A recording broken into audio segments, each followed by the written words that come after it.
2001, The Fast and the Furious hits theaters and makes $207 million worldwide. By the mid-2000s, California aggressively enforces vehicle impoundment laws targeting street racers. 30 days, no questions asked.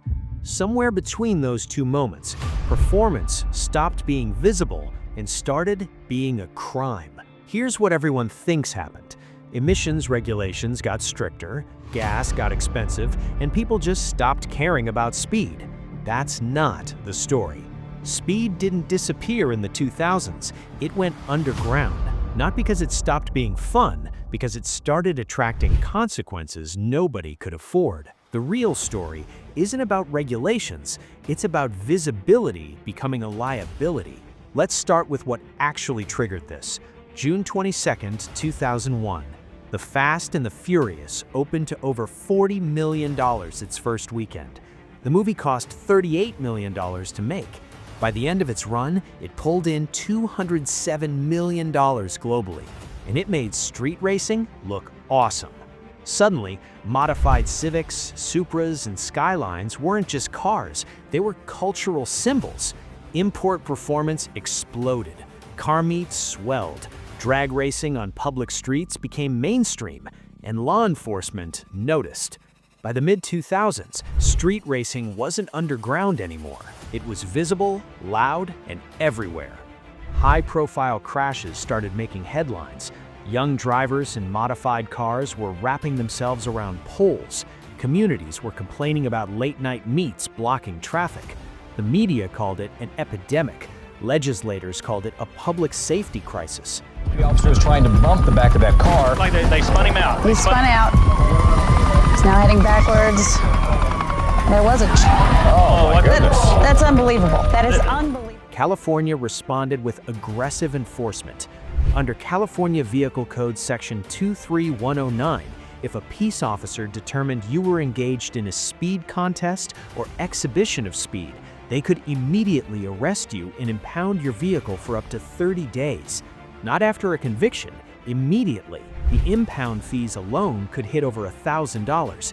Towing, storage, administrative costs, all on you. And that's before the criminal penalties. 24 hours to 90 days in jail. Fines between $355 and $1,000. License suspension up to 6 months. Even spectators could be charged. If you were just standing there watching, you could get hit with the same penalties as the drivers. Speed contests were defined broadly. Racing another vehicle, racing a clock, or just accelerating hard enough to make an impression on someone. Spinning tires, doing donuts, drifting through an intersection, all of it exhibition of speed. And here's where it gets interesting. Modified cars became evidence. Aftermarket exhausts, lowered suspensions, big wings, bright paint. If your car looked fast, you were more likely to get pulled over, more likely to get searched, more likely to get your vehicle impounded even if you weren't racing, just because you fit the profile. Performance stopped being something you advertised, it became something you hid. This is when sleeper culture exploded. A sleeper is a car that looks stock or boring, but has serious power underneath. The whole point is flying under the radar. No loud exhaust, no flashy body kit, no massive wing screaming, "Pull me over." The Buick Grand National had been doing this since the 1980s. All black, looked like a grandma car, ran 13-second quarter miles. But in the 2000s, sleepers became strategic, not stylistic. Turbocharged Volvos, swapped Hondas with stock exteriors, SRT4 neons that looked like rental cars, even high-end stuff, Audi RS6s, BMW M5s, performance wrapped in sedan bodies that didn't draw attention. The fastest cars on the street stopped looking fast, and the tuning scene went quiet. In the late 90s and early 2000s, import tuning was loud and proud. Hot import nights, Nopi nationals, massive car shows in convention centers with hundreds of modified cars on display. By 2010, that scene had fractured. Street meets got smaller. They moved to industrial areas late at night, coordinated through private forums and group chats. No public announcements, no social media posts with locations, just word of mouth and burner phones. because law enforcement was cracking down hard. Police, police.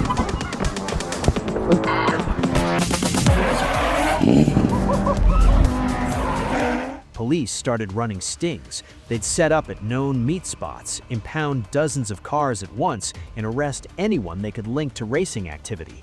Even if you weren't racing, if you were just there, your car could get seized. Online forums became the new headquarters. Websites like Honda Tech, Supra forums, and Zilvia replaced physical meets. People shared dyno numbers, build threads, and tuning advice, but they stopped posting street race videos. Too much evidence, too easy to track. Not a race car became a meme for a reason. Every build thread, every forum post, every YouTube video, this car is for show or track only, not street use. Nobody believed it, but saying it provided legal cover, and manufacturers noticed. By the mid-2000s, automakers stopped marketing raw speed the way they used to. The Dodge SRT4, a 230 horsepower turbocharged Neon that ran 13-second quarter miles, was advertised for handling and value, not street domination. The Subaru WRX and Mitsubishi Evo, both rally-bred turbo monsters, were marketed as all-weather performance cars, not street weapons. Even when Dodge brought back the Challenger and Charger with Hemi V8s in the late 2000s, the marketing focused on heritage and muscle car nostalgia, not illegal street racing, because associating your product with street racing meant legal liability. This is when imports won. Japanese performance cars thrived in the 2000s precisely because they didn't look threatening. A 300 horsepower Nissan 350Z looked like a sports car, not a street racer.